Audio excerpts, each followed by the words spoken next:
श्री स्वामी समर्थ जयशंकर. मित्रांनो नमस्कार.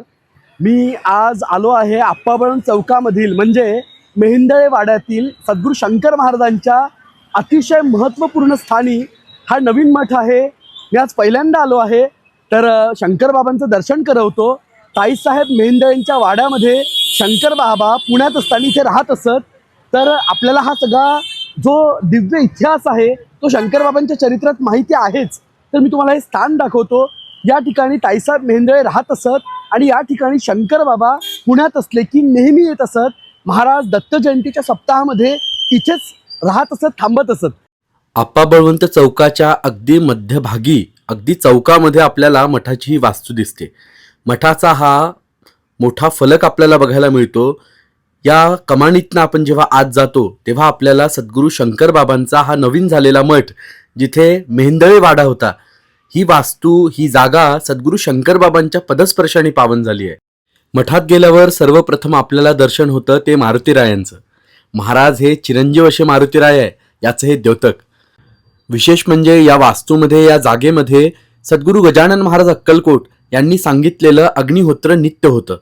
अग्निहोत्राच्या उपासनेने येथील वातावरणही अतिशय शुद्ध झालेलं आहे. सौ नातू काकू आपल्याला इथे अग्निहोत्र करताना दिसत आहेत. तर अशी हा अग्निहोत्राची उपासनाही या जागेवर चालते. आणि मग आपण वळतो ते मुख्य गाभाऱ्याकडे. गाभाऱ्याच्या समोर आपल्याला मोठा असा सभामंडप बघायला मिळतो. अतिशय प्रसन्न आणि अतिशय सुंदर असा हा सभामंडप आहे. हीच ती जागा ज्या जागेवरती ताईसाहेब मेहेंदळे यांनी ज्ञानेश्वरीवर असंख्य प्रवचनाने कीर्तनं केली होती आणि ती ऐकायला स्वतः शंकर बाबा इथे असायचे. मूळ गाभारा हा दगडी आहे. जेव्हा आपण आतमध्ये बघतो तेव्हा आपल्याला सद्गुरू शंकर बाबांचा संगमरवरी विग्रह बघायला मिळतो. सद्गुरू शंकर बाबांचा विग्रह अतिशय सुंदर आणि अतिशय प्रसन्न असा आहे. महाराजांच्या या विग्रहाचं दर्शन करून मन प्रसन्न होतं आणि महाराजांच्या या नवीन मठामध्ये येऊनही आपल्याला चैतन्य जाणवतं. असा हा सद्गुरू शंकर बाबांचा पवित्र मठ. जेव्हा आपण प्रदक्षिणा मार्गावरती येतो तेव्हा आपल्याला ताईसाहेब मेहेंदळे यांचा अतिशय भव्य असा फोटो बघायला मिळतो. ताईसाहेबांचं दर्शन करून मग आपण जेव्हा प्रदक्षिणा करतो तेव्हा आपल्याला उजव्या हाताला महाराजांचा भव्य असा फोटो बघायला मिळतो. महाराजांचं हे चित्र अतिशय जागृत आहे आणि याची अनुभूती अनेक लोकांनी घेतली आहे.